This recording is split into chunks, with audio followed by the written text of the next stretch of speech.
आज हम बात करेंगे how to be secure and certain in life. Completely secure and completely certain in life.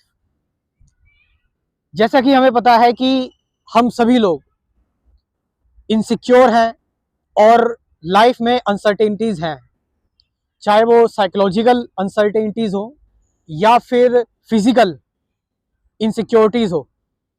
तो ये तो सच है कि हम जो है वो इनसिक्योर हैं और लाइफ में कोई सर्टेनिटी नहीं है, लेकिन उसके बावजूद भी कैसे कंप्लीटली सिक्योर रहा जाए।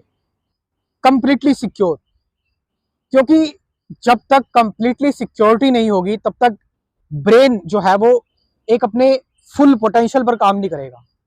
तो how to be completely secure, बिल्कुल absolutely secure, 100% secure and certain. तो यहां पर अगर हम बात करें सबसे पहले कि जब हमारा इवोल्यूशन हो रहा था ह्यूमंस का, तो हम हंटर गैदरर्स थे और झुंड में रहते थे हम, और काफ़ी सारी इनसिक्योरिटीज इसलिए आ गई, इसलिए इनहेरिट हो गई क्योंकि हम जो है वो एक ऐसे एनिमल्स थे, एक ऐसे जानवर थे जिनका इवोल्यूशन हो रहा था, जिनको चीज़ें बहुत मुश्किल से जुटानी पड़ती थी, कभी भी जो है वो किसी का भी हमला हो जाता था। तो ये सारी की सारी जो है वो छीना झपटी करके खाते थे। इनसिक्योरिटी जो है वो बाय जीन्स ट्रांसफर होती चली गई। तो यहाँ पर कैसे कंप्लीटली सिक्योर रहा जाए, कैसे कंप्लीटली सर्टेन रहा जाए, सबसे पहले बात करते हैं। देखिए, एक लेवल तक की सिक्योरिटी रहनी चाहिए, फूड शेल्टर क्लॉथ, ये फिजिकल सिक्योरिटीज हैं, ये तो रहनी चाहिए। लेकिन क्या कोई साइकोलॉजिकल सिक्योरिटी होती है सच में? साइकोलॉजिकल सिक्योरिटी का मतलब है कि हमारे बिलीफ्स, डॉगमास, हमारे रिचुअल्स, हम किस आइडियोलॉजी पर विश्वास करते हैं, किस आइडियोलॉजी को मानते हैं, भगवान पर मानते हैं, गॉड पर मानते हैं, रीइंकार्नेशन पर मानते हैं, तो एथीस्ट है कोई, प्रीस्ट है, तो ये सारी की सारी जो चीजें हैं ये साइकोलॉजिकल सिक्योरिटी है। अब क्या साइकोलॉजिकल सिक्योरिटी जैसी कोई चीज होती है? क्या ऐसा कुछ है जो साइकोलॉजिकली सिक्योर हो? क्योंकि आज हमारे कुछ और थॉट्स हैं, आज हम कुछ और मानते हैं, और हो सकता है आज से 2-3 सालों बाद हम कुछ और मानने लगे, किसी और चीज पर बिलीव करने लगे। तो साइकोलॉजिकल सिक्योरिटी तो है ही नहीं। सिक्योरिटी तो उसे कहते हैं ना जो बिल्कुल एकदम फिक्स हो, सर्टेन हो।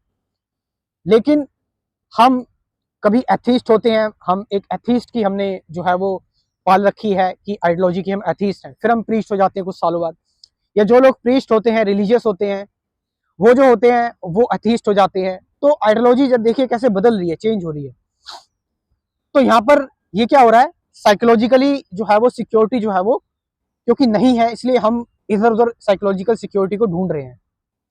जैसे साइकोलॉजिकल सिक्योरिटी को लेकर मैं आपको बताऊं, तो एक बार एक मंक होते हैं, एक संत होते हैं, एक सेंट होते हैं। तो वो जो है, वो संत जो है वो एक कोर्ट में केस लड़ रहे होते हैं 30 सालों से। किस चीज को लेकर केस लड़ रहे होते हैं? क्योंकि जो हम मेडिसिन खाते हैं, उन मेडिसिन का जो यूज होता है वो एनिमल्स पर नहीं होना चाहिए, जानवरों पर नहीं होना चाहिए उन मेडिसिन का यूज, क्योंकि उसकी वजह से जानवरों को बहुत ज्यादा तकलीफ होती है। तो इस चीज का वो केस लड़ रहे होते हैं। लेकिन एक बार उनको खुद लीवर सिरोसिस हो जाता है, डॉक्टर कहता है कि आपको मेडिसिन लेनी पड़ेगी। लेकिन अब वो डायलेमा में हो गए, क्योंकि वो तो खुद केस लड़ रहे हैं दवाइयों का, तो वो दवाइयाँ कैसे ले सकते हैं? और दवाइयाँ तो मेडिकल एनिमल्स पर टेस्ट करके आती हैं। तो एनिमल्स पर क्रूएलिटी हो रही है, इसलिए वो दवाइयाँ नहीं ले रहे हैं। लेकिन उनको एक फिलोसफर मिलते हैं और वो उनको समझाते हैं कि आप एक लिविंग बीइंग है, आप एक ऑर्गेनिज्म है, और जो एनिमल्स हैं वो भी एक ऑर्गेनिज्म है, वो भी एक लिविंग बीइंग है।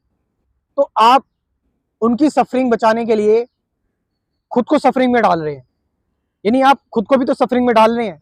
तो सफरिंग वहां भी है, यहाँ भी है, तो अब आप क्या चूज करोगे? तो वो जो सेंट है, वो जो सेजिस थे, वो संत जो थे, उनकी आइडियोलॉजी चेंज हो जाती है और वो ट्रीटमेंट ले लेते हैं, वो ठीक हो जाते हैं। तो आप देख सकते हैं कि साइकोलॉजिकली सिक्योरिटी कहीं नहीं है। और अगर हम बात करें फिजिकल सिक्योरिटी की भी, तो जैसा कि हमने देखा है कि रशिया और यूक्रेन के बीच में जो वॉर हुआ, युद्ध हुआ, उसमें फिजिकल सिक्योरिटी कंप्लीटली खत्म हो गई। कितने लोगों के जो है वो घर बर्बाद हो गए, जॉब्स चली गई, पैसे बर्बाद हो गए, और एट द एंड देखें डेथ तो सबको आनी है और फिजिकल सिक्योरिटी भी कुछ नहीं है। लेकिन क्या उसके बावजूद भी सिक्योर रहा जा सकता है? उसके बावजूद भी कंप्लीटली सिक्योर रहा जा सकता है? देखिए, एक चीज मैं कह रहा हूं कि एक कॉमन सिक्योरिटी जरूरी है, फूड, शेल्टर, क्लॉथ। खाना पीना हो गया, कपड़े हो गए शरीर को ढकने के लिए, और छत रहने के लिए। ये तो एक सिक्योरिटी है, ये तो सबसे बेसिक है और ये सबके पास होनी चाहिए। लेकिन एक्चुअल में ये जो फिजिकल सिक्योरिटी जैसी कोई चीज होती है, अभी हमने साइकोलॉजिकल सिक्योरिटी की बात की, साइकोलॉजिकल सिक्योरिटी नहीं होती, लेकिन फिजिकल सिक्योरिटी भी क्या होती है? तो जैसे कि मैंने आपको एग्जांपल दिया, अगर वॉर्स हो जाते हैं, युद्ध हो जाता है, तो फिजिकल सिक्योरिटी भी खत्म, कंप्लीटली एंड। तो सिक्योरिटी जैसी कोई चीज होती ही नहीं है।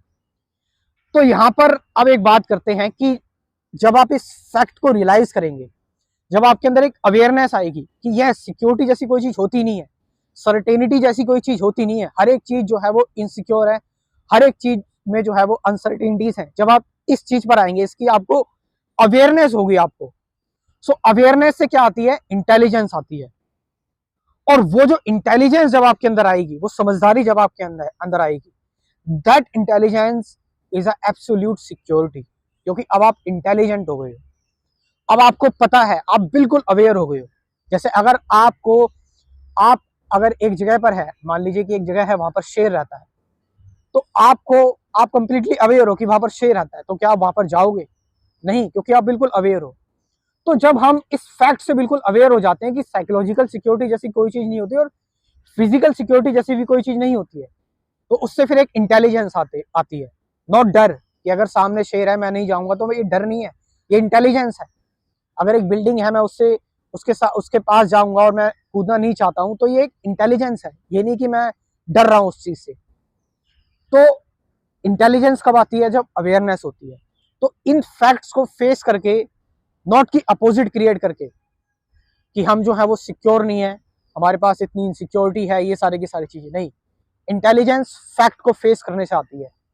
तो इस फैक्ट को फेस करने में, इस अवेयरनेस से इंटेलिजेंस आती है। और वो जो इंटेलिजेंस है, वो तो आपके पास हमेशा रहेगी। वो इंटेलिजेंस कहाँ जाने वाली है अगर आपके अंदर वो एक इंटेलिजेंस आ गई? सो ये कंप्लीटली सिक्योरिटी, आपका कुछ भी छिन जाए, आप हर जगह अवेयर है, हर चीज में। तो इससे बड़ी सिक्योरिटी क्या हो सकती है? सो आपका इसमें क्या कहना है? कोई ओपिनियन, कोई थॉट, कोई व्यूज कुछ आपको रखने हैं तो जरूर करें। Thank you very much.